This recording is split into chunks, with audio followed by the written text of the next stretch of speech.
I'm going to be kickstarting today with what I'd call maybe a complaint and then maybe a passionate appeal. But this is because since construction started on the 3 Magazine to Y Junction Road, there's been a lot of congestion. The roads are expected naturally to narrow down because you have sand chippings occupying some parts of the road. But what's even more worrisome is the fact that some police officers mount toll, irrespective of this already natural congestion that we're experiencing. And now they mount tolls at specific places, for instance, in Kise River Bridge, and it causes unnecessary congestion. And as if that is not enough, we also have to deal with the nuisance that we create ourselves. By creating nuisance ourselves, I mean driving recklessly. I understand that everyone has somewhere to get to at maybe a given time, but if you cannot meet up by leaving early, you might as well be on the queue whenever you come out. I don't know why it's difficult for Nigerians to really understand that. The road moves faster when you stick to your lane. The time it takes you to maneuver from that pit that you went into because you want to overtake and just be on the fast lane and then find your way of entering the lane that is moving, obstructing and posing everything, it would have been saved. You are wasting your time and that of everyone else using the road with you if you fail to comply with common sense here, not even regulations. We don't have traffic lights on that road yet, but this is common sense. This is what common sense should have done for all of us. Common sense and possibly loving yourself and loving your neighbor. Because if you love me, you wouldn't have any business trying to make sure that, you overtake me even when you are wrong. And honestly, Franklin, I don't know when I'm going to stop complaining about the madness on Nigerian roads. Especially where the citizens who would always sit by the sidewalks and blame politicians, blame the government, are the sole constituents of the nuisance.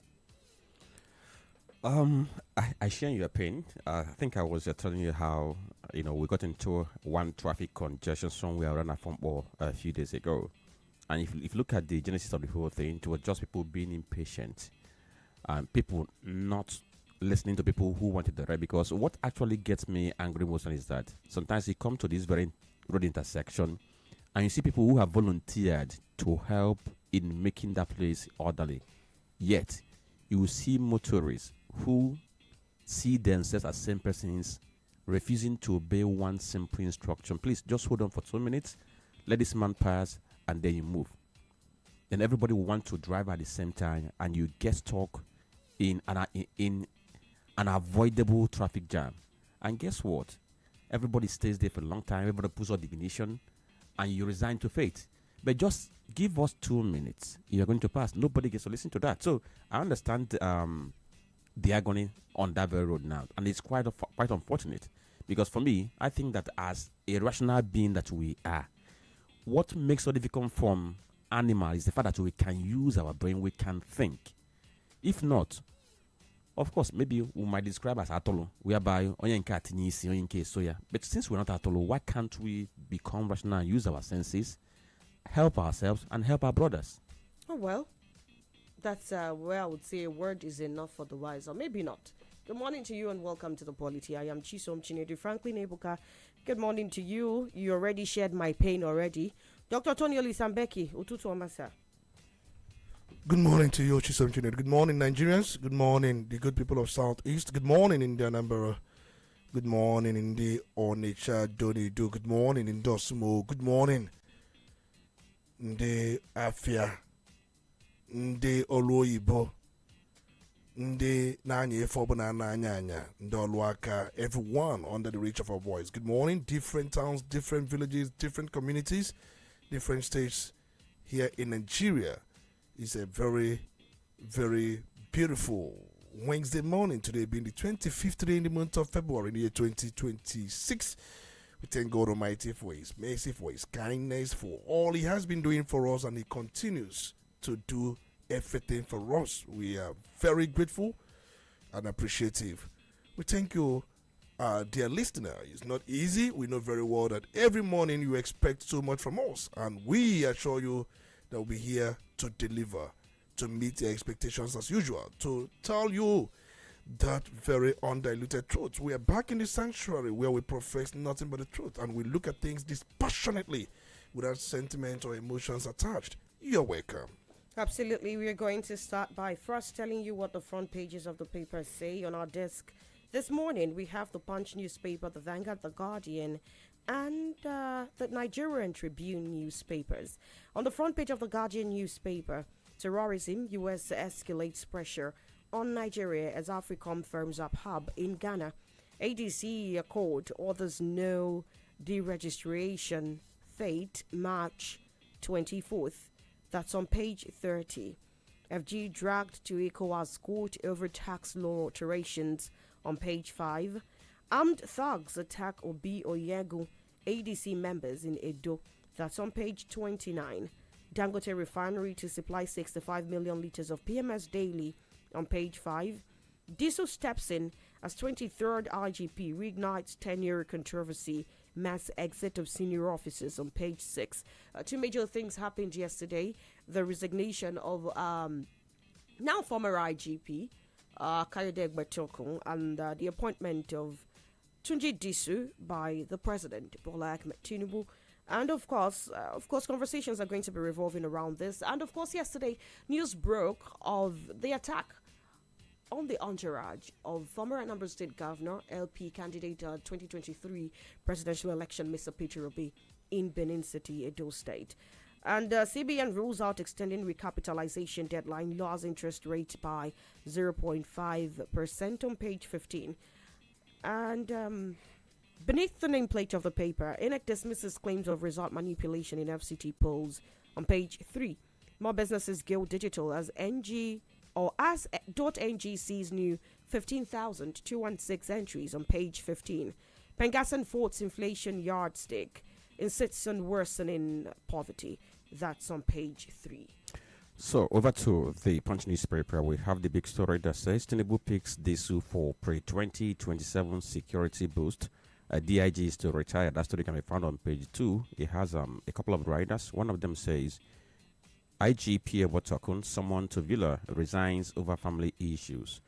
Disu era begins as Mba 19 DIGs, AIGs face retirement. 2027 poll in sight as new IG leads Tinubu's new anti-banditry war. Other headline says FG slammed as medical tourism hits $550 million annually. That story can be found on page 21 with the picture of the Minister of Health, Dr. Pate. Then this one says oil revenue shake-up. State back Tinubu's executive order. The story is on page 23. Of course, if that sells, state are going to get more money for their project. Diri's COS cleared as Bayelsa's deputy governor. That story is on page 14. That happened yesterday. He was cleared by the State House to serve as deputy to Joy Diri. Recapitalization, banks raise 4 trillion naira ahead of March deadline. You can see that story on page 21 of the Punch. And that story here says renewed hope summit. Tinubu waits into SGF earlier power tussle. I think that should be on page 14. Hyacinth Alia is the governor of Benue State, and George Akume is the SGF. Two of them are of APC, but they are like a cat and mouse. So the federal government is trying to midwife, through between them ahead of 2027 general election. 395 million naira for e-transmission out of INEC's 873 billion naira budget. That story can be found on page 14. Ogun woman takes own life after broken engagement. The story is on pages 4 and 5. Quite a sad one, I must say, but on the other hand, too, we need to question ourselves. MPC's modest rate court sends positive signal. OPS is an organized private sector. That story can be found on page 22.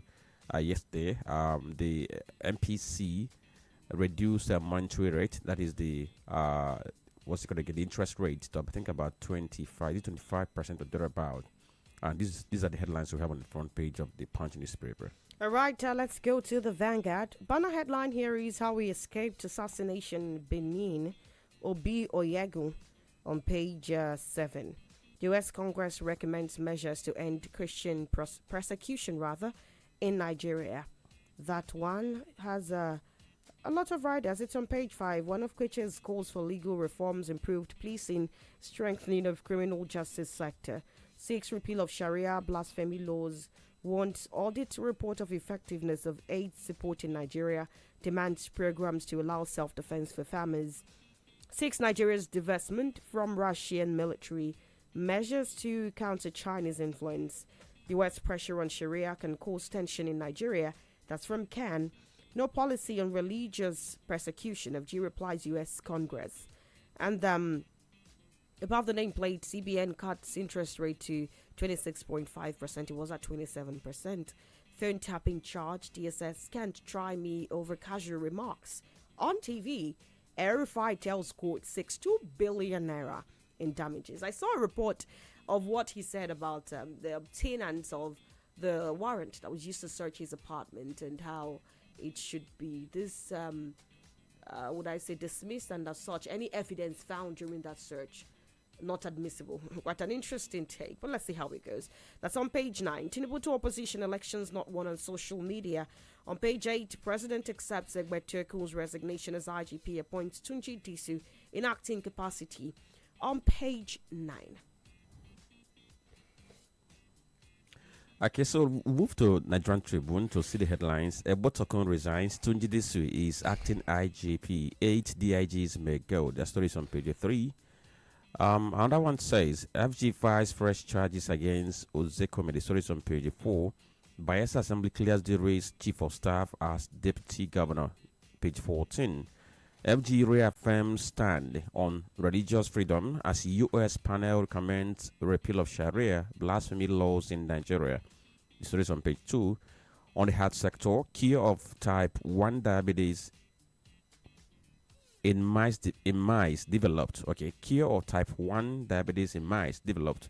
That's according to a report. You can see the story on page 27. CBN's interest rate cut signals credit expansion, economic growth. Experts that won't saying so. The story can be found on page 5. It has a rider. MPR reduced by 50 basis points to 26.5%. 20 banks ready for recapitalization. Meets new minimum capital requirement. A CBN governor. El-Rufai asks court to quash DSS charges against him. You can see that on page 2. It has a rider. Article warns over his ill health. Why we are yet to charge him to court, EFCC. I have a disturbing question that has been on my mind for a long time. What is this commonality between, when somebody who is politically exposed is arrested, either by DSS, EFCC, or what have you not, the next thing is that he becomes sick while in custody. We don't normally hear that when the common man is arrested, but once he's a very high profile person, next thing is about his health. It wasn't always there I read about that he was bleeding in the nose and what have you not, and it was put out there in the media. Then we look at this very headline on that same Nigerian Tribune that says suspected thugs attack ADC Secretariat or Digio Yegun's residence minutes after Abata's defection. You can see that on page 10. Ex-APC national chairman links attack to threats on Obi. Edo APC denies involvement. Then you can as well see somewhere the profile of acting IGP is also on the front page of the Tribune newspaper. And these are the headlines we have this very morning. From there, we proceed to having the conversation proper, taking a look at some of the biggest developments from yesterday. And Dr. Tony Lisambeki, we are going to be starting with that major shake-up in the police force. Yesterday, former IGP of police, Kayode Egbertoku, resigned. And according to some reports, he was told to resign. He said family issues, and some other persons have been asking questions about the truism of whatever reasons he gave and what could possibly be happening behind the scene around the police force. Also, we understand that AIG Tunji Disu has been appointed in acting capacity to replace him, and consequently about 8 DIGs may now have to exit the police force because of the same hierarchical issue that comes up with the military, where someone who is beneath certain ranks is appointed to head the military. and that's what's happening with the police force now. But while that is just an aside, I am curious to find out if what happened with Egbetoko's replacement with Tunji Disu, who, by the way, has served in different parts of the country in different capacities. But of course, you'd let us know who this man actually is and what you actually think about this structural overhaul. If it's a move towards a reform or, like some persons have speculated, a political move to sort of restructure the security architecture against the election, which is less than a year from now. Many people have been speculating so many things about the checkup. But we know very well that as those who are in the media, we owe the community responsibility on digging deep and ensuring that some things they may not even know these things are solved. Well, many of us saw what happened to Ebodokun as even late, because we thought by now ordinarily he may have gone.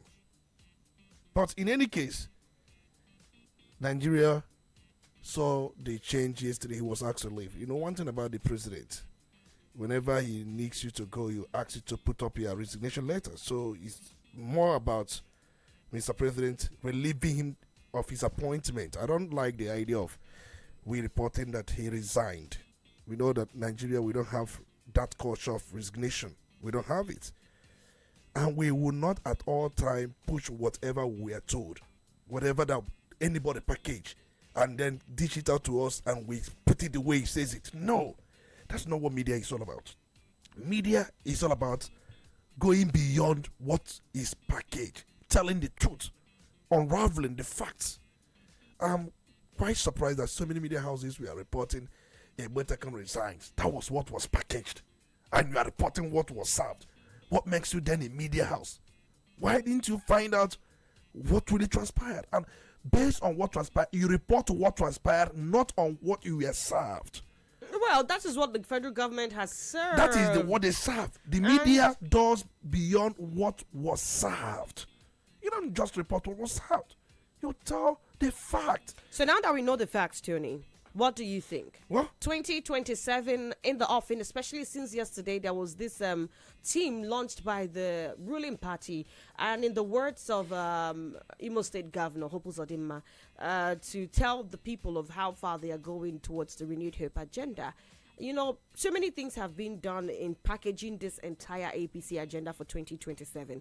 And some persons have speculated that Egbetoko's removal, as you prefer to put it, is one of them. While some other persons have felt that going by what is currently the issue with Nigeria's security, we are very porous at the moment. The president felt Egbetoko needs to leave for someone who is more tactical, more hands-on to come on board. And they have said Tunji Disu is the person. Well, there are many reasons. And as we have always emphasized, we have to dig to find out. As for official reason, you don't expect any official reason. If you look for anyone, you will listen to Bayo Nonoga. In what he served to many Nigerians, that he resigned and Mr. President accepted his resignation. He pointed out family considerations and family issues that require his undivided attention. You remember the former advisor media to Mr. President, Ngalele, if you can remember, where he was also asked to leave and then he packaged that he resigned. The reality, if you look at, many journalists have done some work to find out how and why Ebodokun was asked to resign by Mr. President. We are told that he was taken unawares. He was expecting to serve out his 4-year term since they brought the issue of tenure to police by amending the Police Act, where every IGP is expected to serve out a 4-year tenure, irrespective of retirement. They have ways of retiring either by age or by number of years in service, which one comes first. That's retirement, 35 years for number of years in service and 60 years when it comes to age. And we know many of them are guilty of alterating their age for one reason or the other. I remember, if you look at Ebotokun, he turned 60 in 2024. He was 60 in 2024, and since that period, somebody like Choweri started calling him illegal IGP on the ground that he was still the IGP even when his retirement age has clocked. But just like I said earlier on, his tenure was extended because of the Police Act amendment, which has been controversial. Many people have been challenging that act, which for them is against the civil service rule and even the constitution. But it's still subject of litigation. One will say that the reason behind it, because we have seen different scandals around Ebotokun. But these scandals are yet to be proven. And one person who has spearheaded this thing is Omoyele Choweri. Are you going to talk about the one he mentioned about his son, Victor, who, I don't know how they discovered it, 100 million belonging to a state security fund found into his account? Are you going to talk about the very person Omoyele Choweri has been mentioning as supposed mistress who gained promotion rapidly, at least within a space of, I think a year or thereabout, has got about 3 promotions. And other things Choweri has pushed against this Ebotokun. In fact, if Ebotokun, we are to look back and review his time as the IGP, he would say that Choweri gave him a tough time, the toughest time. Of course, then many of them, they have been in court several times. What is the truth behind all of these? And also, let's look at the reforms he was able to bring to the Nigeria police force. Enough for him to be applauded, or enough for Nigerians to say good riddance to bad rubbish? Well, if you look around, we've seen many Inspector General of Police. We have seen many of them come and gone. And if you talk about the reforms, the only thing I like about him is calm disposition. His calm disposition. Remember, he was ADC, AD-CAM to Governor Bola Ahmed Tinubu in 1999 when he was governor of Lagos State. He served him as AD-CAM, and that was why Mr. President immediately he was inaugurated on May 29, 2023. Around June, he appointed him as the Inspector General of Police. So everybody saw that. But over the time, we've seen so many things happening around or within the police architecture. Many of them have complained one thing or the other. We had expected massive reforms, but police seem not to have changed significantly over time. He has been there since 2023 to 2026. By June, he'll be 3 years in office.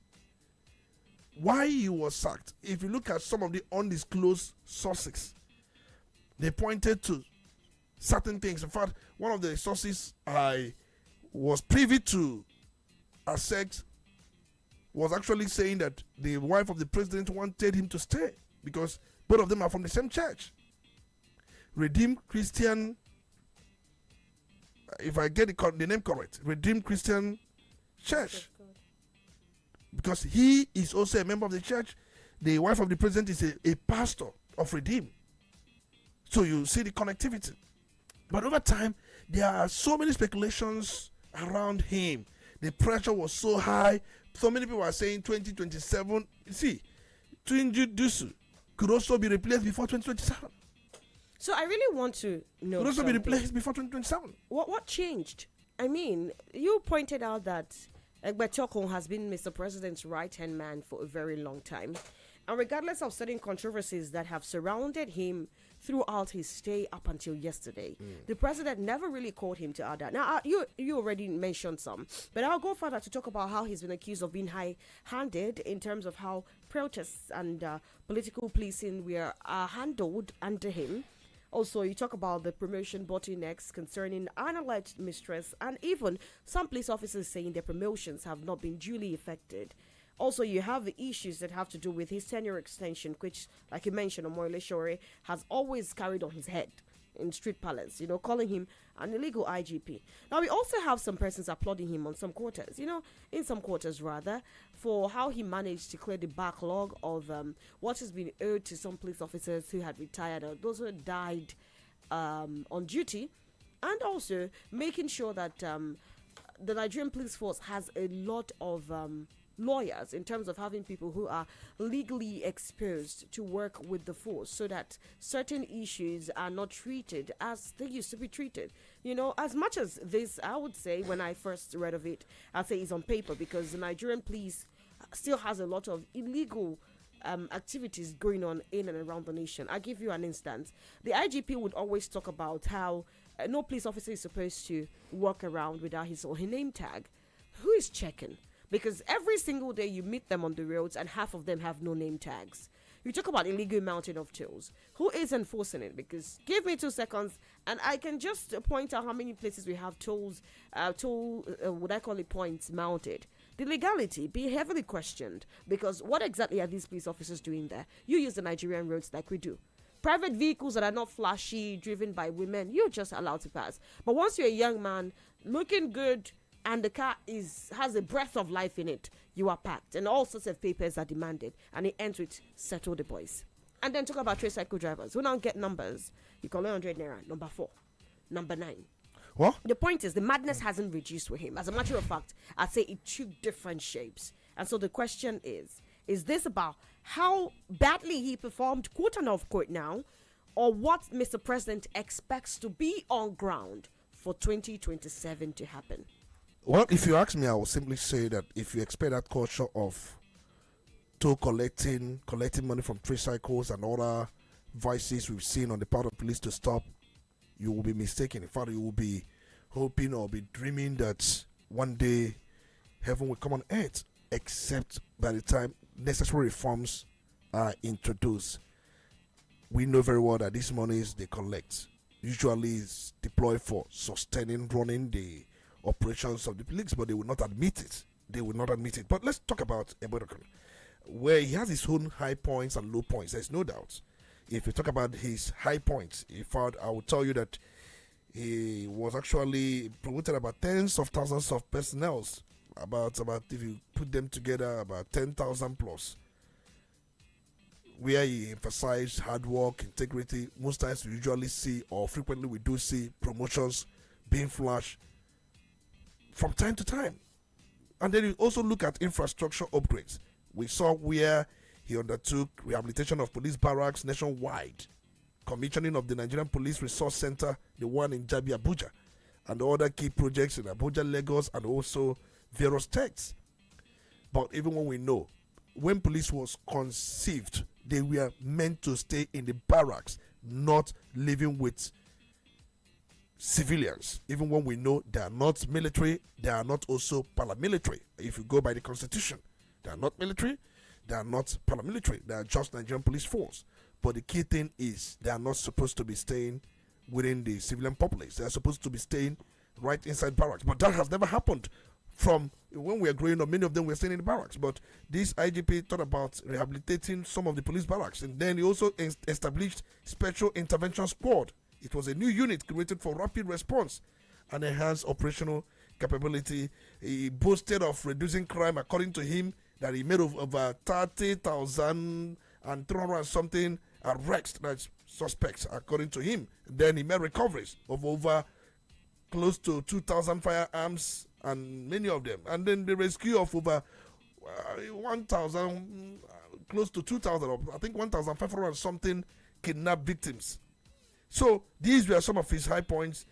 But if you look at his low points, he has failed woefully, just along with other security agencies, in curbing rising insecurity. Under his watch, we saw the abduction of nearly 300 school children from St. Mary's boarding school, Niger State. We saw mass killings in Kwara State communities around February. And we also witnessed many deaths in Taraba State, their farming communities, persistent highway kidnappings, and general wave of violence in northern corridors. If you look at the way he handled the issue of end bad governance protests in 2024, he left a sour text where he arrested protesters, including minors, who fainted in court. We saw these minors when they were paraded during the prosecution. the judge could not even behold the sight because these minors were part of those who protested, especially in Kano and some part of Kaduna during the End Bad Governance protest. We saw suppression, the clashes police had with organizers and groups. It was at that point that many people started calling for his sack. But according to them, they said that those people were arrested were not arrested because they were protesting. They were arrested because of vandalism, that the protest was not even peaceful, and some other things he said. But we saw the videos. And we saw how the expectations we've had over time for a thorough and holistic reforms in Nigerian police force. We've not seen that. And then he is against state police. He has spoken over time, and I've listened to him many times, multiple times. He would say that Nigeria is not right for state police. Now, he has been a strong canvasser of federal policing structure. And we've seen allegations, irregularities, favoritisms, and so many things. Age falsifications within the force, corruption, systemic corruption. Money is generated from escort services police render. And we saw the whole thing about tinted glass. The tinted glass permit. The whole struggle and clashes he had with the Nigerian Bar Association over the tinted. Many times he wanted to push it, he wanted to enforce it. He was restricted, he was held by the long arms of the courts. We saw some of these things under his watch. We saw human rights being suppressed. Many human rights concerns and many human rights groups, they have queried his overall performance. And we also look at even where we saw the call for overhaul. And he has been so reluctant when we talk about the whole thing, to reform the Nigerian police to be a professional police force, as Nigerians would wish to be that police Nigerians will call their own, a friendly police force. That was not achieved under Egbetokon. A lot happened under him. So I can go on and talk about this. We have to move on from him. Totally. Let me add more, because if you look at his tenure from June 2023 to February 2026, if we're going to describe his tenure, somebody can say that that it was a tenure of mixed feelings. When he came in, there were expectations that he was going to bring in some reforms, going by the fact that, like you rightly mentioned, that he's a close ally of Mr. President. And people were thinking, oh, somebody who has served him for a long time, of course, he knew him and he knew what he was going to bring on board. So when he was appointed, people were expecting that he was going to come in with some reforms. But at the end of the day, now that he has left the service, it's a mixed feeling for Nigerians of what he has achieved. You've been able to mention some of the achievements that have been highlighted. Likewise, what are the the downsides of what he has achieved? Now, where I want us to look at now is on two areas. One is, if the biggest thing that dogged his tenure was the controversial extension of his tenure, and that happened last year. In fact, the presidency stuck out their neck for that very tenure extension, saying that it was in line with the amended Police Act. Yes, in as much as if you check that Police Act somewhere in the Police Act, you see that, of course, government dependent or government based action on Section 7, subsection 6 of the Police Act, which said that despite whatever is being here, any police officer who gets appointment, I missed a section. It was Section 18, subsection 8A, that notwithstanding the provisions in Section 8, that anybody who's appointed as IGP, shall remain in office till the end of 4 years and what have you not. Now, where I'm going to is, I was just wondering why Egbetokun should be booted out in the manner he was booted out, because he was summoned to the presidency. He didn't have any idea that it was going to happen, and when he came, he was asked, turn in your letter of resignation, and he did. In the manner he was booted out, somebody who you stood for, that was just last year, and all of a sudden, this happened. So I'm trying to think deeper whether, is this in connection to his stance against the police, which Mr. President said he's in for it, and he wants to see it happen. Is it in connection with the fact that the president gave a directive that all the policemen attached to VIP should be withdrawn, and we know how it was handled? About even spoke about the number they withdrew, how they were going to reassign them. At the end of the day, we saw that nothing actually happened, or if it actually happened, it was just few who were withdrawn from the less privileged ones. Then those who are well privileged maintain with the police escort that they have. That's number one. They now talk about the ethnic law or dimension that has been added into this whole appointment of Disu, because people were saying that Frank Mba was supposed to have been appointed as IGP, but Disu has been favored ahead of him, and they're asking questions why an Igbo man has not been able to become the IGP in Nigeria. So let's talk about these two things. Let's begin with the issue of retirement. Whether he has reached the age of retirement and his tenure extension, which generated controversy, and what also followed up before we delve into the issue of Frank Mba, DIG Frank Mba, because that alone is generating a lot of controversies on social media, on internet. But I have seen some responses, some people who are in support of Mr. President, the responses they made. And some of them were not correct. But we'll delve into that. But let's begin with the first one that has to do with the retirement. We knew very well that we had a new Police Act amendment in 2020. But if you go by different sections of that very act, under section 18, subsection 8, it generally speaks about every police officer shall serve 35 years or retire at age of 60 years of age, whichever comes first. That is under section 18, subsection 8. But if you go under section 7, subsection 6 of the same act, Police Act 2020, it provides that the Inspector General of Police shall have a single 4-year tenure. And this means once appointed, the IGP is expected to serve a fixed tenure, not just remain subject to normal retirement timelines as expressed under section 18, subsection 8 of the Constitution. We also have some lacuna in that 2020 amendment, and that was why there was 2024 amendment, which was aimed to resolve the clash because of the conflict. The National Assembly thought about unifying section 18, subsection 8, and section 7, subsection 6. Where section 18 says every police officer, the word there is every. So it means that IGP is also one of the police officers. So there was a kind of conflict between section 18, subsection 8, and section 7, subsection 6.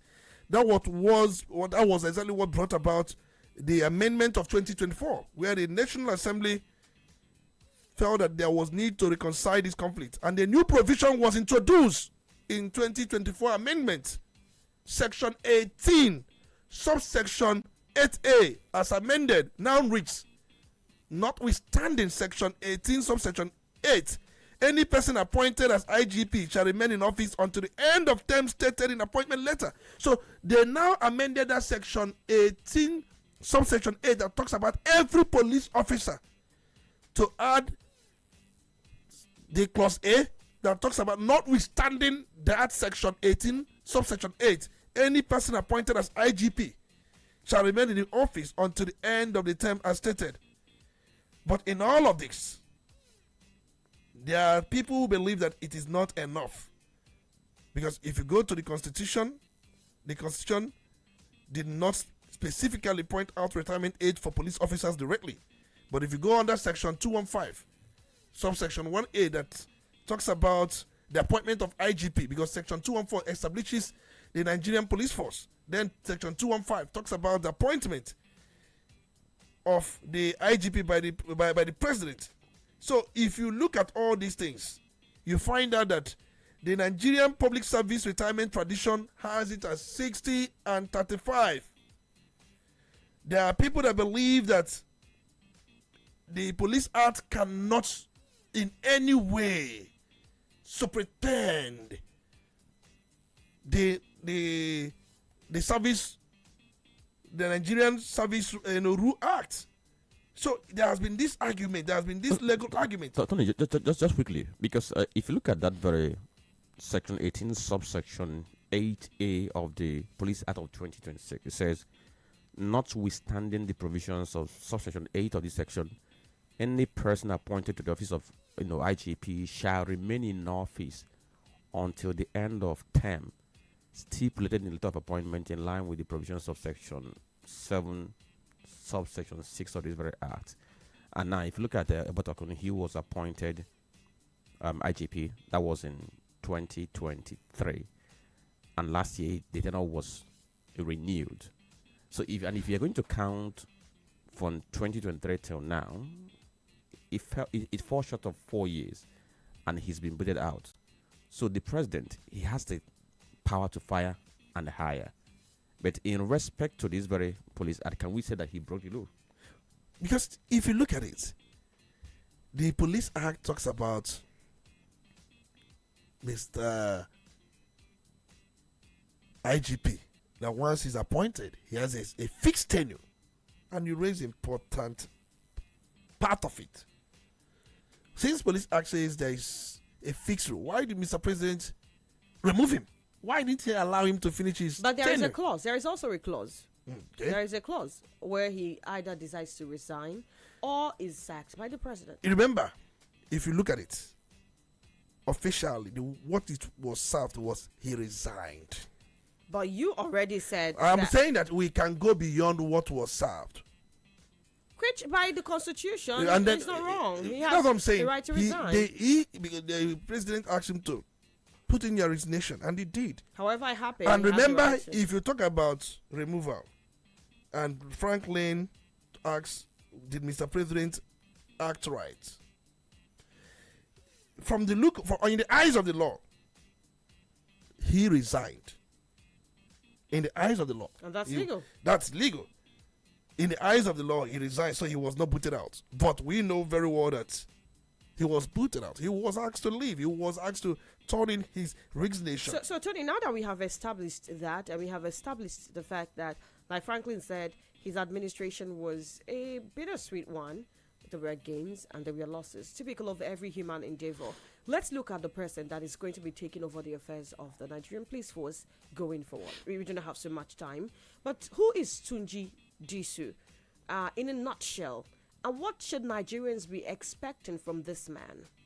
Well, I'll combine it with the former question Franklin asked, because he asked question about the issue of Frankenberg, which many Nigerians would also want to know about. And then he also brought the issue of Tunji Disu. Why Tunji Disu? Why Tunji Disu? Well, Tunji Disu, as we know, he's from Lagos State. There's no doubt. And many people are aware very well that Tunji Disu is from Lagos State.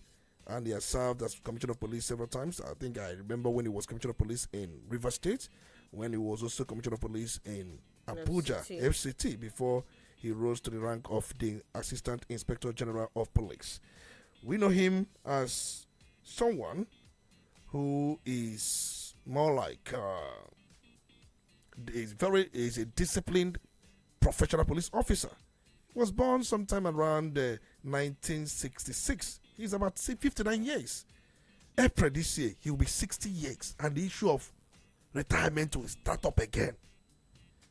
Tunji Disu was preparing his retirement come this April, but God has buttered his bread. Somebody who was preparing to retire after March, the next 2 months, he was preparing for retirement. Now, he has been appointed Inspector General of Police. Just like I said, he was enlisted into Nigerian Police Force in 1992 as a cadet assistant superintendent of police, ASP. We know very well that he studied English, education, University of Lagos, and then went to LASU, did his master's in criminology, security and legal psychology. But we've seen the key roles he performed. Remember when Abba Kyari was removed? You remember that Abba Kyari? The one that was removed. The Abakari saga, the one that was from please stop boy to please Yes, criminal. he was. Yes, he was the one that replaced Abakari. If for you to understand how his promotion was quick, he was the one who replaced Abakari as the what do you call it? The special, special intelligence or intervention unit of the police.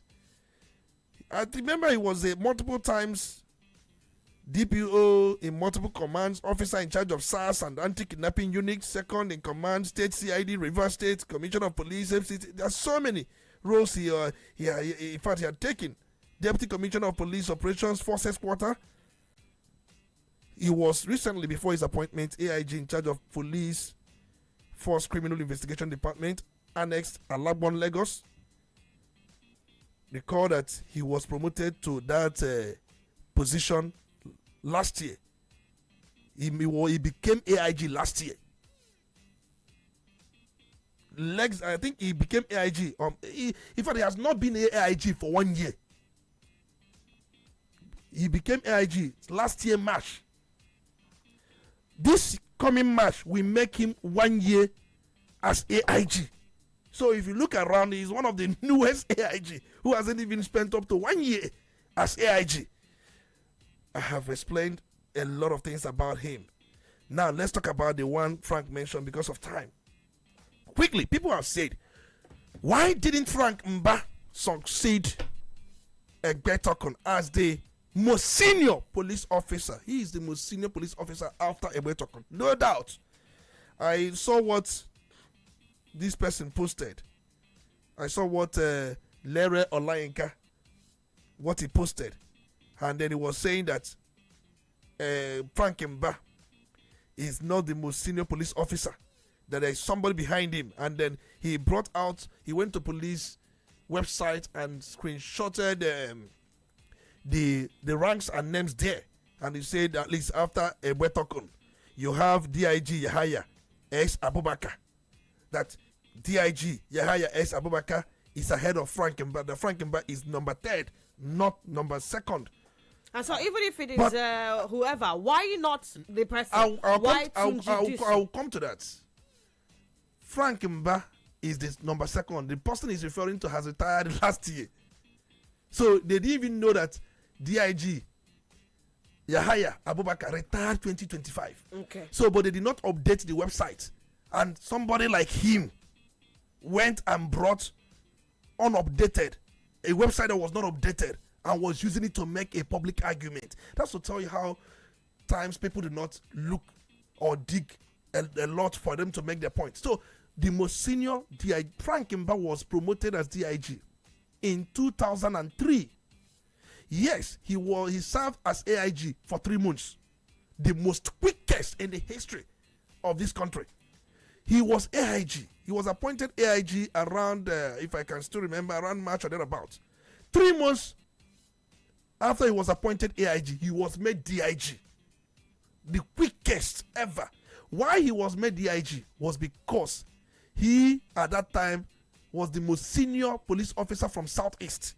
And every region must bring a DIG. So the most senior from Southeast was Frank Mba. They need to make him the DIG for Southeast region. People do not understand that. So it was a case of federal character. Because usually at the police DIG level, they usually have 8. 6 from the regions and 2 for specialties. 6 from different 6 geopolitical zones, and 2. So that was how Frank Mba served 3 months as AIG before he was promoted to DIG. And since then, he's the oldest within the college of DIG. But we must also let you know that according to Police Act, the appointment of the Inspector General of Police is the prerogative of Mr. President. Absolutely. And he must choose from the rank of AIG and above. And he must be a serving police officer. So Mr. President did not break any law. He didn't break any law. He did not. So However, what he did was the Police Act provides that he should choose from the College of AIG or the College of DIG. Why a person from Lagos State? That's the question so many people have been asking. because he has within these people he can choose from a person that is non-Yoruba, but he chose a Yoruba man, and they are asking, is there any ethnic undertone to this? That thing about I can't trust the Igbo person, is this still possibly behind this? Remember, yes, it is, and it could be. And he's not the only one that has done it. Obasanjo, in 1999, the 3 Inspector General of Police that served under him were all Yorubas. I remember the first was Muslim Smith. After Muslim Smith, it was IGP Tafa Balogun Mustafa. If you remember, the one that he later handcuffed. He was disgraced out of office. The one that came and said he would stop search and carry, or stop and carry, or stop and search, and all these toll collections. We never knew that it was the same person who was the master of toll collections. He was sending police officers to do tolls for him.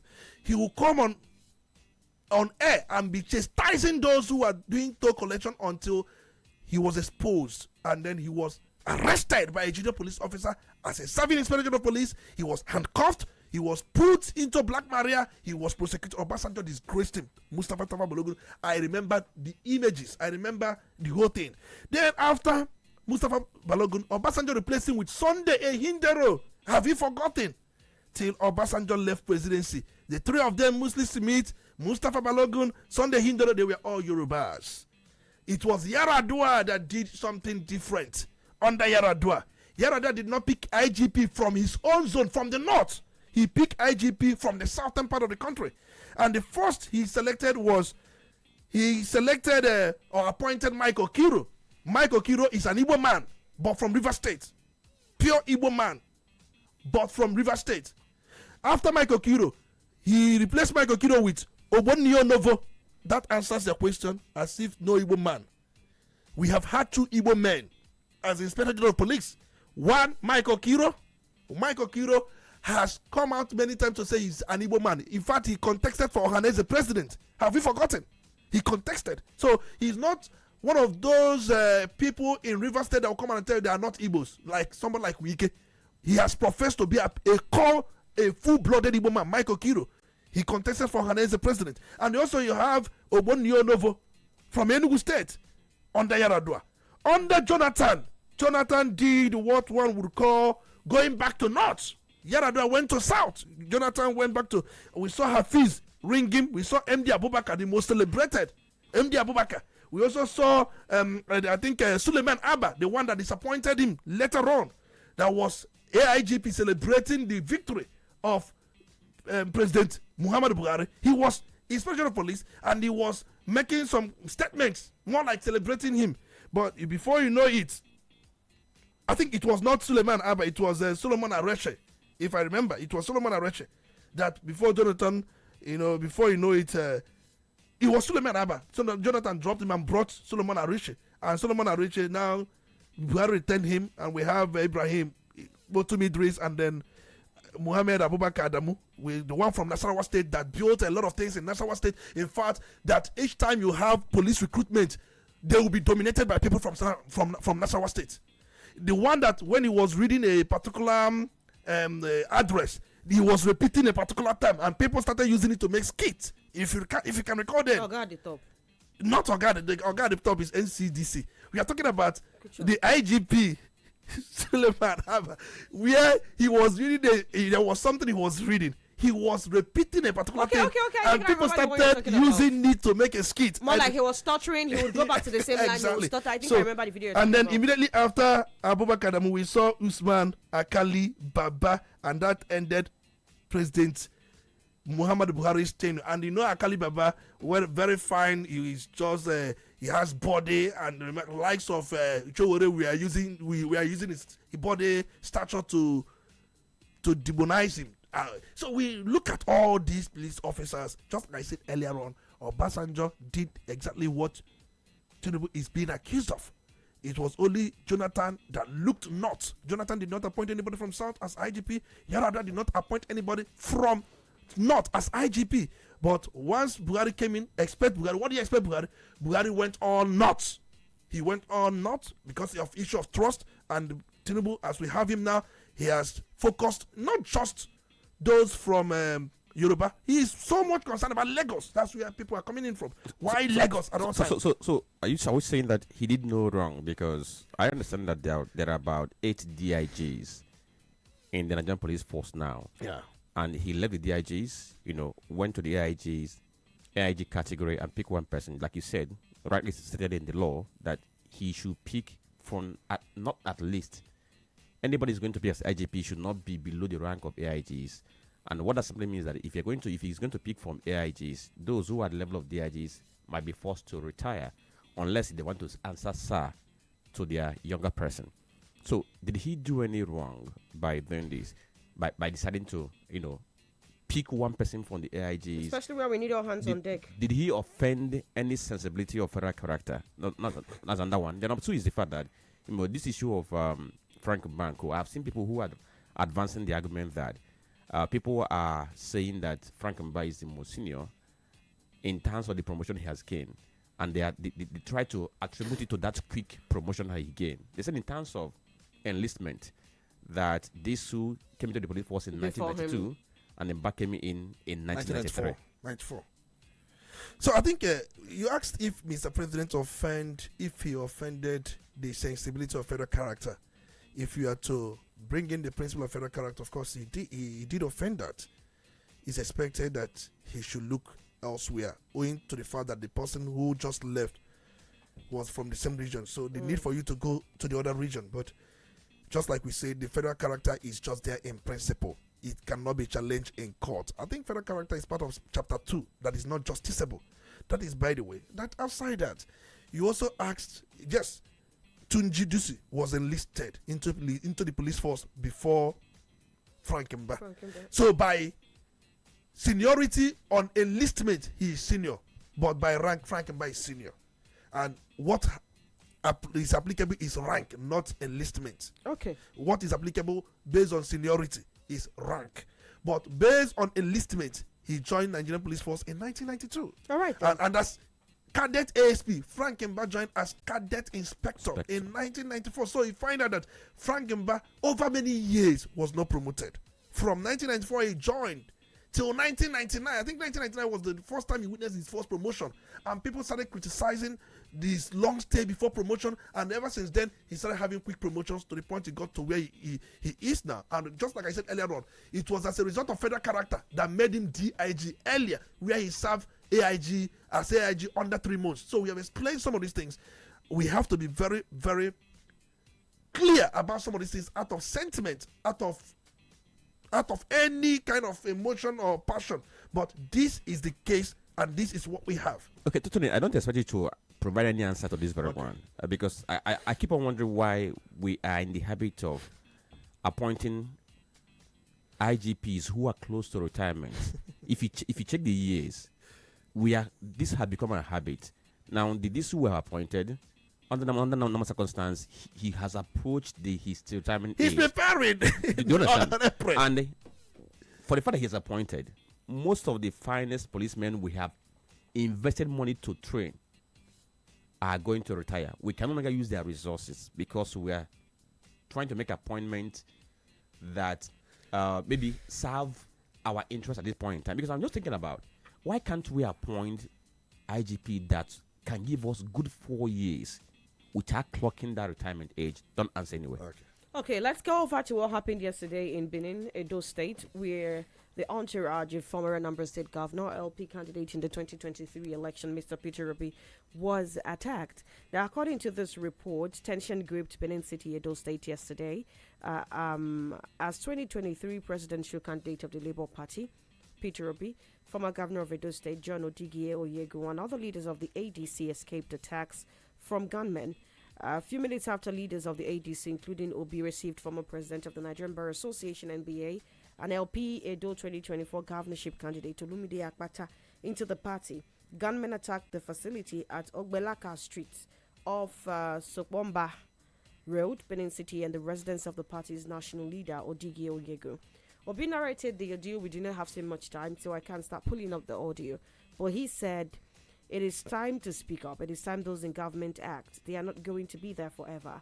What they allowed to happen in the country today they will take its revenge on all of us and the country.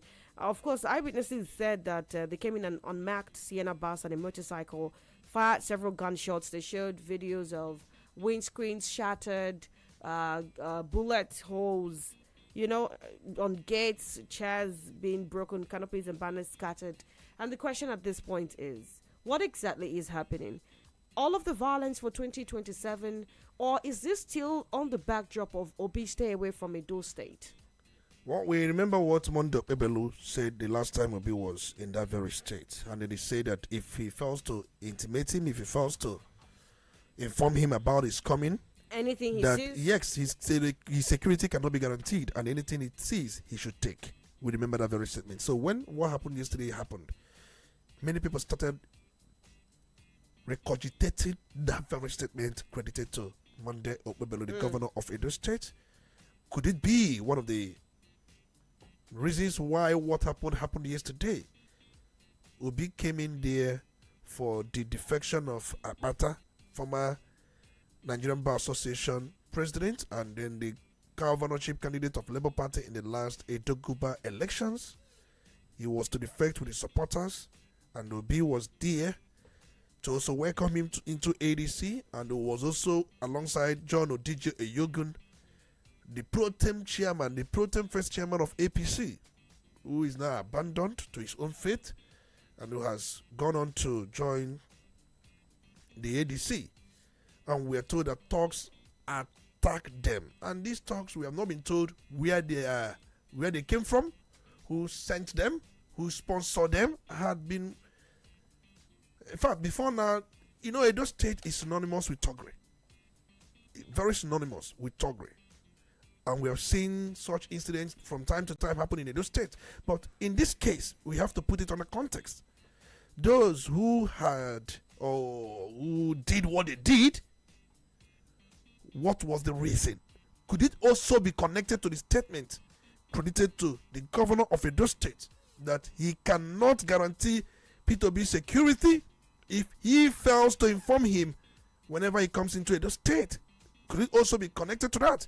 And Obi was actually saying, you have to speak up. I've not heard the response from Edo State government. Now we are waiting for the response because it happened under the watch of the governor. The governor was yesterday in a function where he distributed tractors, peddlers for road construction to the local governments in Edo State. He told the local council chairman that they have to start paving road, constructing road. He was giving them some of these tools for road construction. And we saw Wike.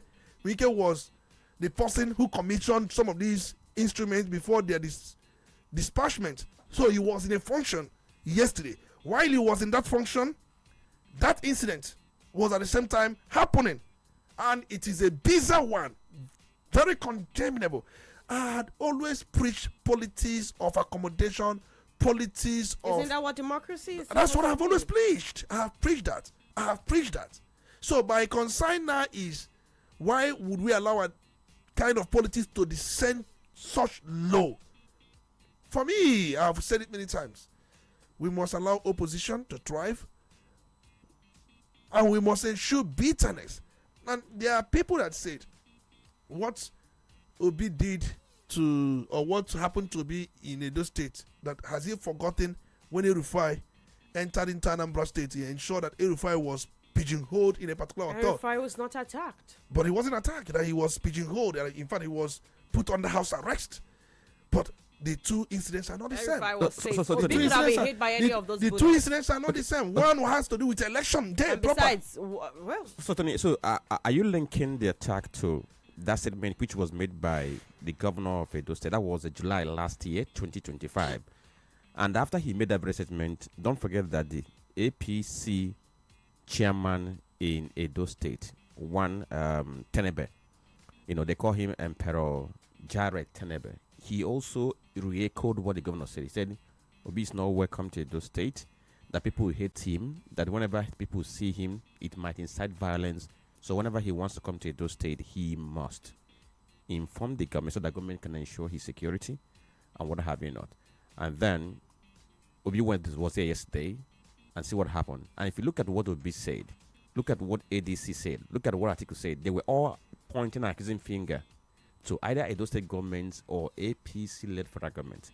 Now, you look at how Edo State government has reacted. They said they have no link to what happened to Obi and others in Edo State, saying that they had no hand. They didn't send anybody. They didn't send any government agency to go there, destroy things, or push them away, and what have you not. In fact, they even said that anybody trying to link what happened in Edo State to Edo State government, the person was trying to be clever by half. The person brought no evidence, so there's no credible link to the government of the state. Now, they said that the governor had warned, I'm talking about what the state government said, that the governor had warned that if he wants to come in, he should be able to inform the government so that government can guarantee his security. But what happened yesterday showed that the governor was right by what he was saying. Now, look at the last line they put up. They said that there were infightings within ADC.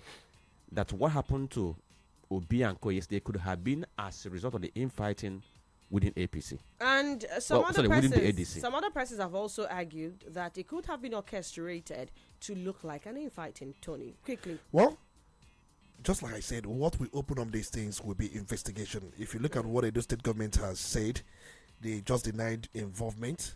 They called Obi's claim as false, malicious, and also misrepresentation of facts.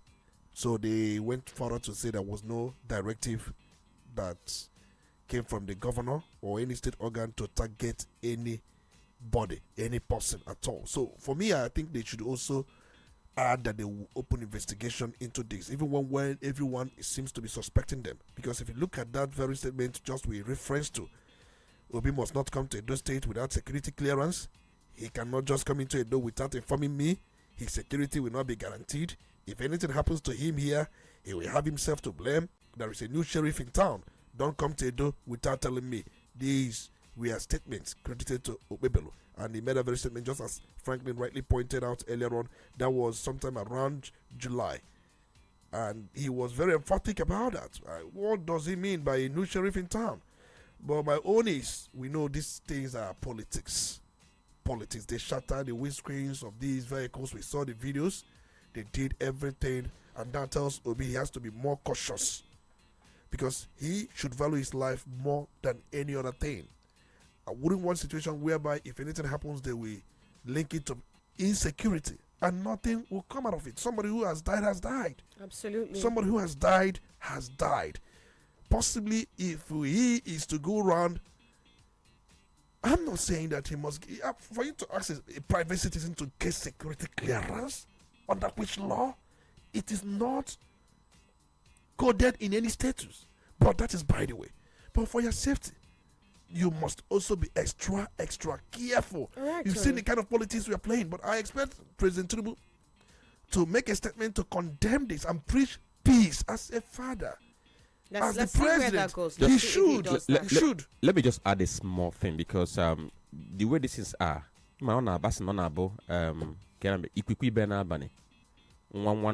of course, people might begin to, point accusing fingers at that Now, look at this, because I'm not thinking about what government, whether at the state level or federal government, should be able to do and be able to dispel whatever conjectures, realities, or frames people have in their mind about what happened. Because even if government talks for Nanti tomorrow, I believe that what most people have in their mind is that there could be a connection to what happened to Obi, and the statement which were made by the governor some time ago and the APC chairman in that very state.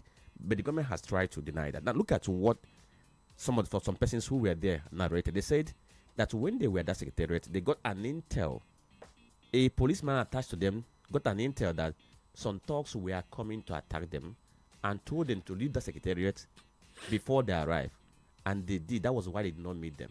But the question is, if the intel came from security personnel, why was there no coordination? So if there's going to be investigation, who is going to lead this investigation? So, well, just like we said, anybody, police has that constitutional right to lead the investigation. There's no doubt. My own concern is we must not allow our democracy to be robbed with things we are seeing. I know very well that opposition will do whatever it takes to win election, and then those in the ruling party should also do whatever it takes to win election, but let these things be within the ambit of law. Absolutely. Let it be within the ambit of law, and Thank you. It is a recurring dexma, and the president should make a statement about this. It's not because of I'm just speaking generally. All right, it's Tony. important. We take a break now, attend to some commercials. Once we get back, we're going to open up the phone lines. But also, Tony, I'd like you to quickly speak on the federal government's denial of paying ransom for for the release of school pupils. We also understand that some terrorists were supposedly released in exchange for these students. Quickly, what do you have to say to that? It has been a case of denial, and have said it many times. We should make law. We should have a legislation on ransom payment. If ransom is paid for a reason, to catch the kidnappers or to use it as bait, it should be well coded so that we will start prosecution. We will start anytime we have information. Information has led to a number of things happening, and where even those who are the actors will even retract their steps. So there should be a law. If you look at what happened yesterday, everybody's denying, and Edo State government is denying, and you cannot say they are the one. Do you have evidence? You can only say they are the one if you have credible evidence. Even if you look at APC has come out to say they are not the one. Even if you say they are the one, do you have the evidence? So no evidence. What conveys that is this or is that is evidence. Evidence. That is why I like Anambra State. Anambra State, the kind of politics we play here. Somebody was telling me here in Anambra State, let me say this thing quickly before we go for our commercial. Somebody was telling me that in Enugu State you cannot talk down on the governor and go scot-free. In Imo State, you cannot talk down on the governor and go scot-free. They will find a way to get you, use Cyber Acts law to prosecute you. But here in Anambra State, you can say anything to the governor, he does not care. He can only even do more. Do you see the kind of politics we play in Anambra State? No violence. Look at it. No intimidation. In fact, the last election we had was where a member of the Abga party was killed at the border. So situations where people have their mouths to wag, to run, know that there are states you cannot do these things. Anambra State is the paradise where the state government accommodates everything. They accommodate every insult from anybody without going after the person. It is not in the DNA of the governor. It is not in his character. It is not in his culture to go after anybody who said one thing or the other against him, against his person. No, rather you will see his head doing the other side of it, even saying things against the person. That is democracy. Beauty of democracy, no violence. All right, then, let's take a break now. We'll be right back to open up the phone lines. Do stay. You're listening to Udala Radio, 104.7 FM. Seriously authentic. Quality bread, Wendy's bread. For your family breakfast, Wendy's bread. I'll pack it and they toast yellow, Wendy's bread. Mama, papa, they like Wendy's bread. Kitchen and duo, Wendy's bread. Even children, they like Wendy's bread. Oh, Wendy's bread. I mean, Wendy's bread. You get it better, tasty, we go sweet your belly. Wendy's bread. Wendy's your bachichoma. Wendy's bread. Wendy's bread, tasty bread. You can contact us on our official address, Second Business Park, Enugu Road, GRA, beside Onitsha, Anambra State. We also have another branch at St. Michael Plaza at Tandy Road. Also contact us on 070-1149-1571. Wendy's bread, your tasty bread. Wendy's bread. Oluchukwu Microfinance Bank, Banki Degweji o. Oluchukwu Microfinance Bank, Banki Maramba. Banki Debego Anoya, Iwansi Ego Noya, Semesanore Anoya. Oluchukwu Microfinance Bank, they're here to make that your dreams come true. We get different loans so with the offer where you fee use boost down your business, make you set make more money. Our asset loan fee help you get one sharp keke na pepe like this. We get salary account loans for civil servants, agricultural loans for farmers, micro loans for small businesses, and SME loans for bigger businesses. We also get all types of accounts them, savings, current, and fixed deposit. Make you match come our head office today for Basilica Square, Basilica of the Most Holy Trinity Onitsha, and our other branches where they scattered all over Anambra State. You call us for 0707-486-3501. Oluchukwu Microfinance Bank, oh yo yo.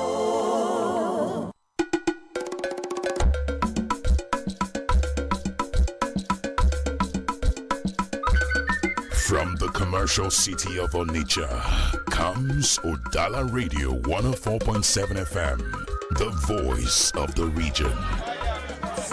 Where authentic news and entertainment meet. Udala Radio 104.7 FM. Seriously authentic. You're listening to the Polity. Get involved now. Get involved. Put a call across to 0803-221-6973, 0803-827-6694. You have 2 minutes to go straight to the point. Hello, good morning. Good morning, Chison Chinedu. Good morning. Good morning, Franklin, and good morning, my speaker, Tony Olisambeki. You're welcome. The voice of Honorable Iden the Mayor, JP, Okuyola, Ochendo, Umezeneke, Audandon. Can I go on? Yes, go ahead, please. I thank you people for your wonderful analysis this morning. But what I want to say in NS is that the way things are going in Nigeria, in fact, everybody will see that we are not practicing normal democracy. What we are just doing here is people just as I am now, using my family the way I like it. Like this Inspector General, it is true that he has not done well, but we have to respect the law. So our president, what he did was wrong. And for him not to choose the right person, I don't know what happened. But what I want to say in NS is that he trade with caution. Another thing I want to say in NS is that this is a sign that he has to trade with caution and be very, very conscious of himself. Because you can see now, though we have no evidence like you people say. But partially, we have evidence because of the governor coming out to say boldly that any time that he comes to that state, he must need permission for him to provide security. Is he God that provides security? Did the people be told him that he don't have security by himself? So, if the investigation is duly conducted, you can see that that governor has to be questioned. In fact, if it is not the way things are going in Nigeria, that governor has to be questioned about this situation. Thank you and God bless you. All right, let's hear you. 0803-221-6973. Hello, good morning. Are you there? Hello, good morning. Yes, a wonderful morning to you, lady of the house. Good morning. Good morning, Franklin, Antonio Sambeki. Good morning. You're welcome. Thank you so much, Honorable Dick, and I'm calling from Onitsha. Let's hear you, DK. Going straight to the point, I don't know what APC governments are afraid of. I don't really know. I thought within Monday, Tuesday, we were talking about the amazing victory in our FCT, winning the whole council polls. You have the National Assembly, you have the DSS, you have the military. I mean, why are they still after one single individual, who is campaigning to ensure that Nigeria got better? I don't really know what they're afraid of. So I think, like we keep calling on the U.S., having this document handed over to Donald Trump yesterday, you can see what you can call a democratic country. In the State of Union address, you can see some Republicans, they are sitting down. Okay, I mean the Democrats, they are sitting down while the Republicans, they are clapping. That is what you can see a man from the Democrats with a write-off, a very wonderful write-off, talking about the black, treatment of the black, okay, in America. That is what you call how many of them we are gas? Did you see any of them rough-handed? Did you see any of them, this is what you call democracy. Now, how could a presidential aspirant go to a state and you don't have bullets for bandits, you don't have bullets for kidnappers, you don't have bullets for terrorists, but you have bullets for your fellow citizens? I mean, what are we even talking about? You should be rounding off now. I haven't seen that Donald Trump have witnessed this kind of an attack. I want to urge him to, look at those documents and look deeply into the electoral system in this country. Very, very important here. Look deeply, because things are getting out of hand. Things are deteriorating. Things is getting bad. If you allow this in this way, you may be the one to contest, and maybe the one to contest in our faith. That is why we need to stand for. We can never, when a governor wins a seat, he dictates who becomes local government chairman, councillor, even the PG and what have you. That is not democracy. So if this is what we call democracy in Nigeria, I think we still have to go back to the skills. All right, So thank you. Let the right thing be done, and let relevant authorities begin to take actions and think loudly concerning the because it is really getting out of hand. Thank you very much. Let's hear you now. 0803-221-697-30803-827-6694. We're live on Facebook with Udala Radio 104.7 FM. Good morning. Good morning. Good morning. Badmos from Newi. Badmos, you have 2 minutes. Go ahead. Good. I want to talk on P2B. P2B should continue pushing on. Even though I don't see any chances of him winning the election, but he should continue. He should not take because of some attack and slide down. He should continue on his political dream. Then, on the appointment of someone from Lagos to be the IGP, I think the president did it so that he can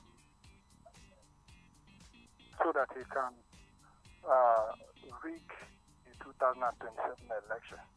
It's not all about Igbos, Yoruba, and other things. It's all about the election. And after the election, you will see that he will remove him.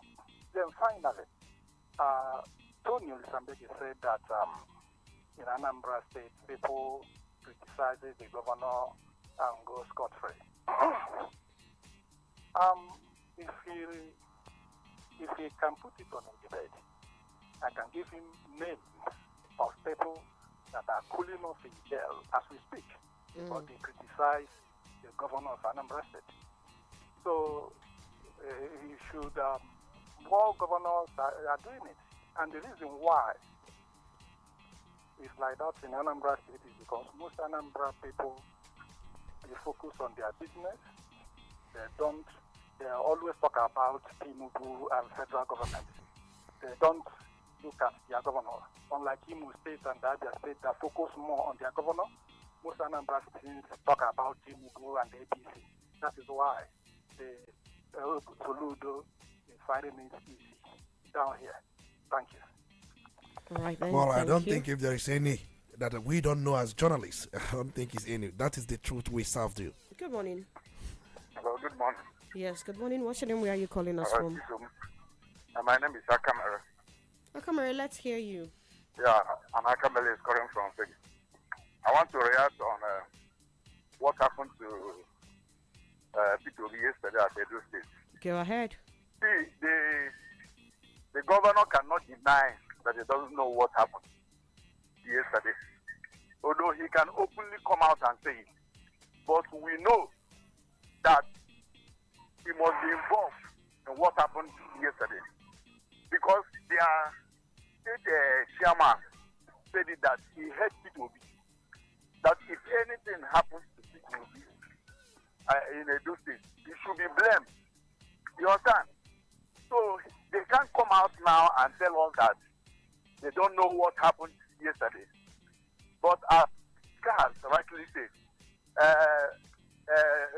Mr. P2B should, be careful the way he goes about campaigning, because if he dies, that will die in the end. So he should be careful. And also, I want to say something about this IGP. The reason why they removed Frank is because he's an Igbo man. If not that, Frank Mba wasn't removed. What you can say is that he was, when I say snubbed? Yes. They gave that retirement. That is the reason, because they knew he's an Igbo man. If not that. Give me a second. I think you are mixing things up. Frank Mba was not retired.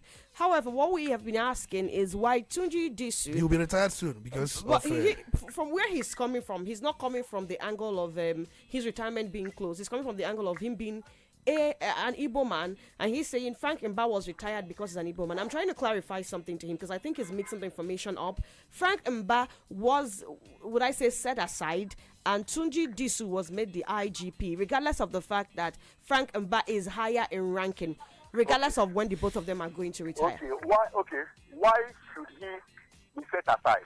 Because he has the Because prerogative. the president has the right to choose whoever he decides to choose. That's why I said it now, that it's because an Igbo man. Okay, all right. Now So that's he are clear choosing enough. He are choosing whom he wants. All right then. So that is the kind of what we are saying in Nigeria. If you don't want us to belong, allow us to go. All right, thank so that you. we can be on our own. That's clear. Hello there. Good morning. You should try to reconnect. 0803-221-6973, 0803-827-6694. Good morning.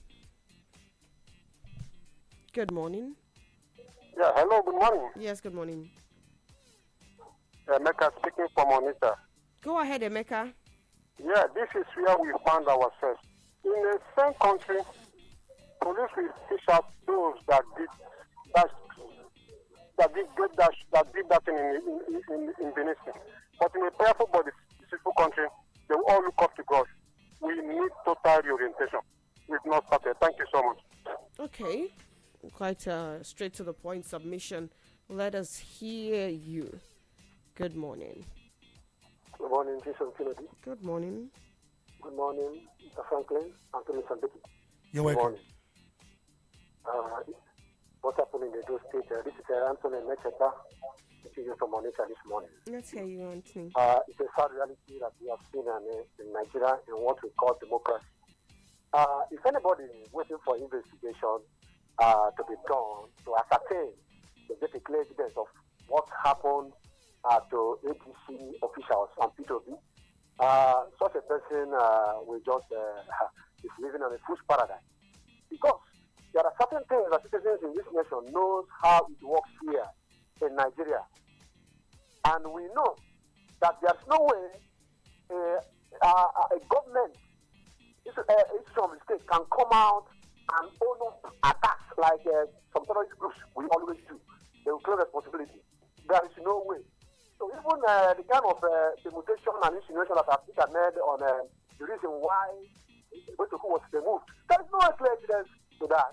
But we know that the resignation that was fast to us wasn't the true picture. So despite the blatant hate, people come out on national television and say, we hate him, we hate P2B, and the governor making all those things in the leg, and we are just looking for investigation. See, we have advised P2B to be cautious because of his life, that life is sacred. That is why we have said, those going on us to insist for the right thing to be done. When we see the government in power clamping down on opposition voices, and whenever you have a president who's not a true Democrat, this is what I'm going to see.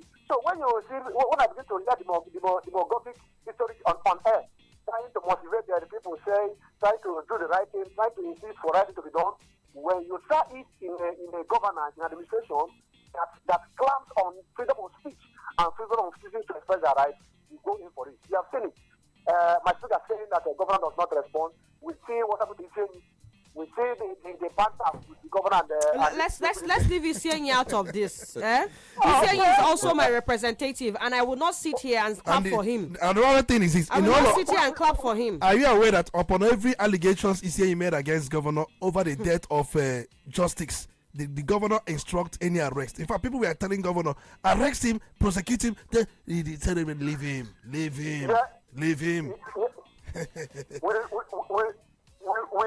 did not see any arrest, but we saw what he underwent. If you really follow Isenyi, you should know that just earlier this year, Isenyi was also praising the governor for giving how many million? 200 million?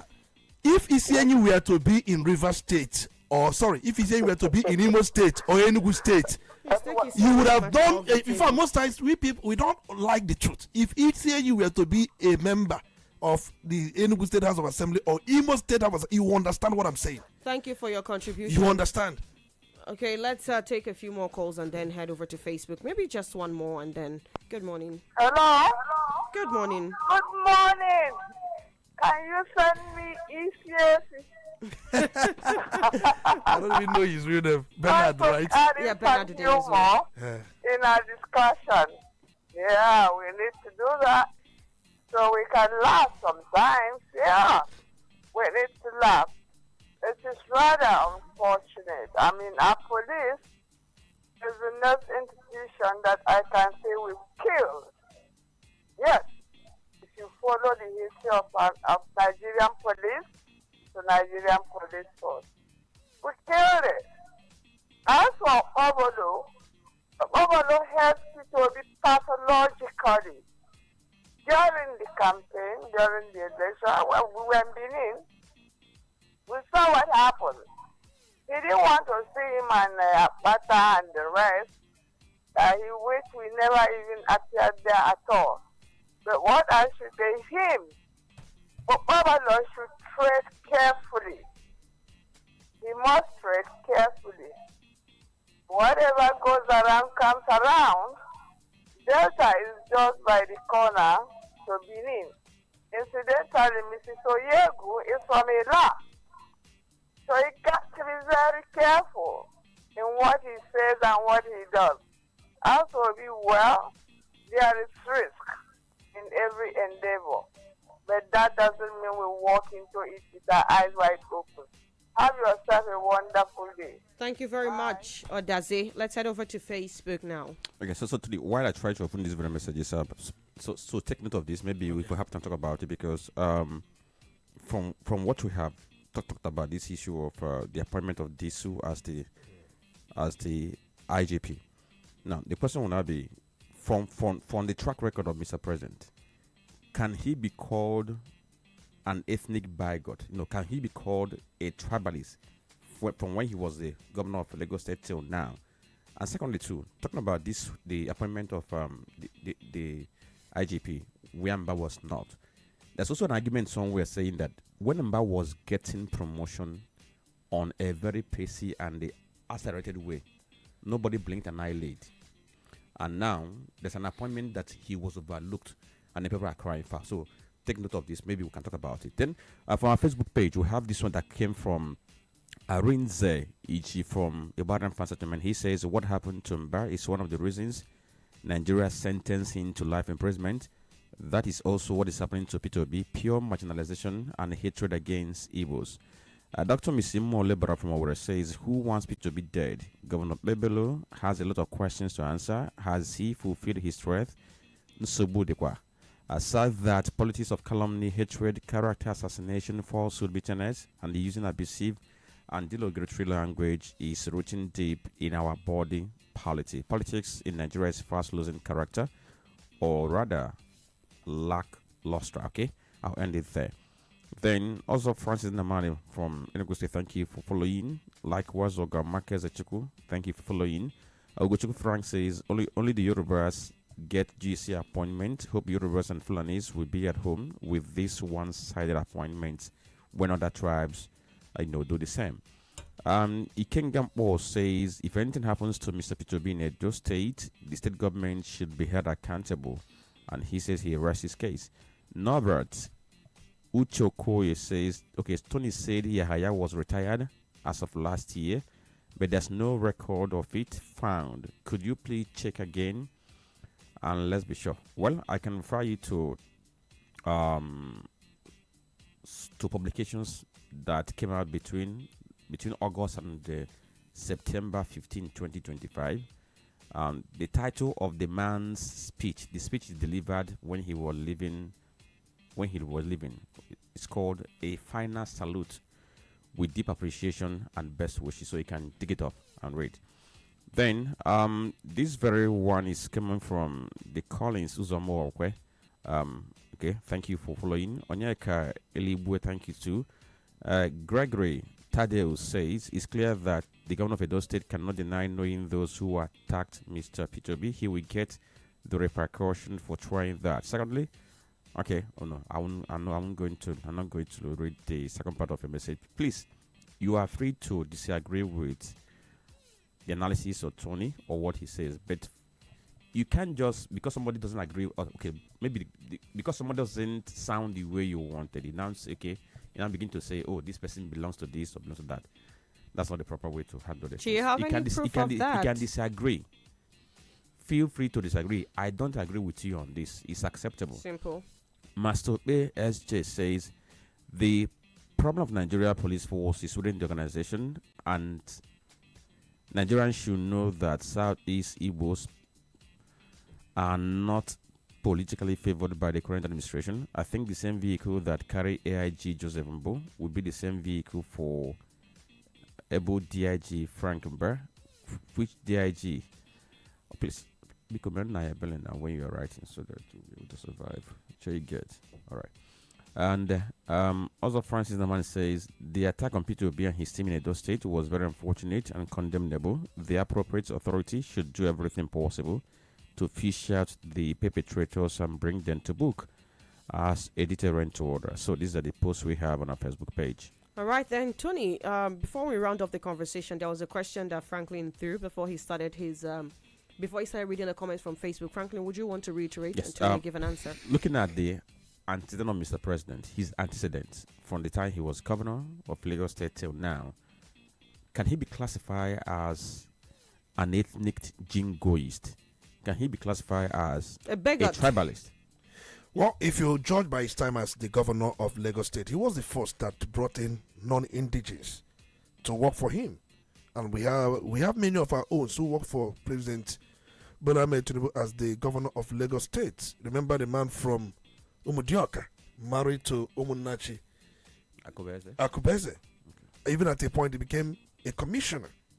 So, I think Bola Tinubu was the first person to bring people outside his own state, even Igbos, to work for him. But as a president, he seems to be taking a different tone, possibly because of different reasons anyway. Because if you look at his appointment, no doubt one would say he has favored the Southwest.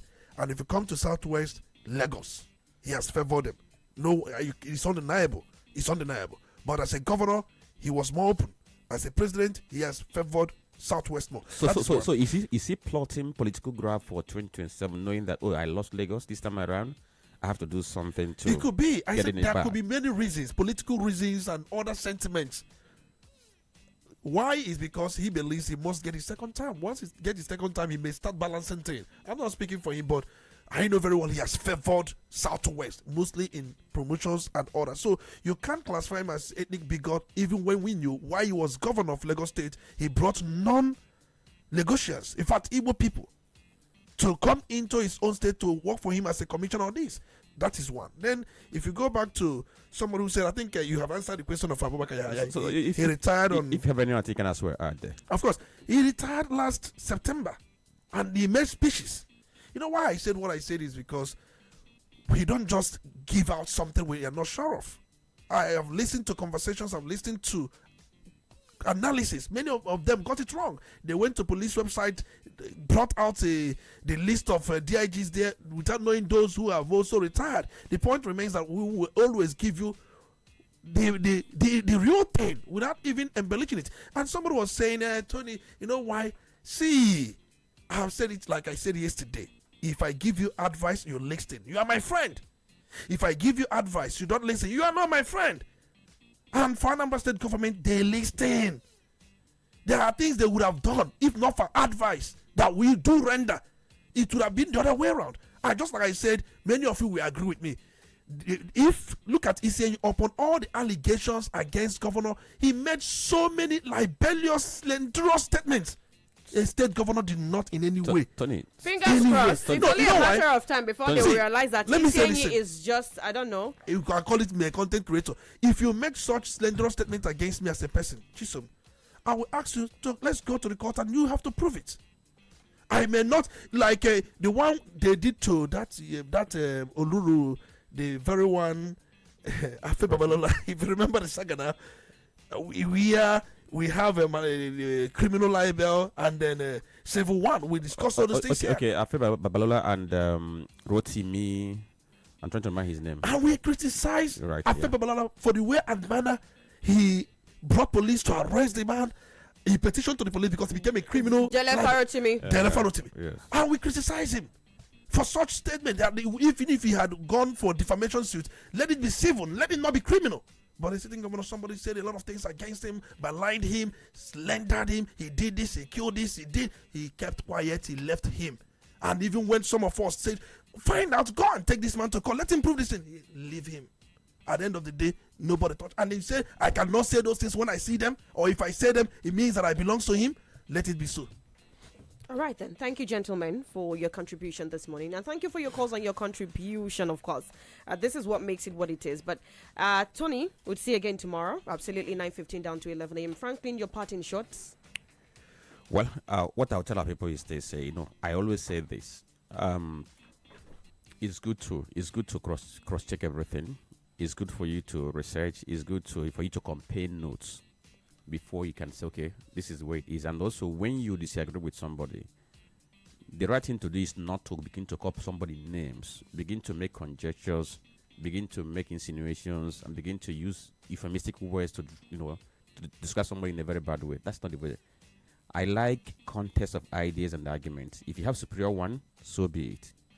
Absolutely. The Polity is going to make a return tomorrow, 9:15 down to 11 a.m. right here on Udala Radio 104.7 FM. You see, no two politicians are permanent enemies. Instances abound everywhere. And so while you join a politician to run helter-skelter, don't be shocked when he goes to pitch camp with the person he made you see as his enemy and consequently your enemy. See you tomorrow. I am Chisum Chinedu. Good morning and see you at 12:25 on the Cherry Box with Edith. Before the bridges came, before the city stretched its arms to the sky, there was a voice carried by the great Niger,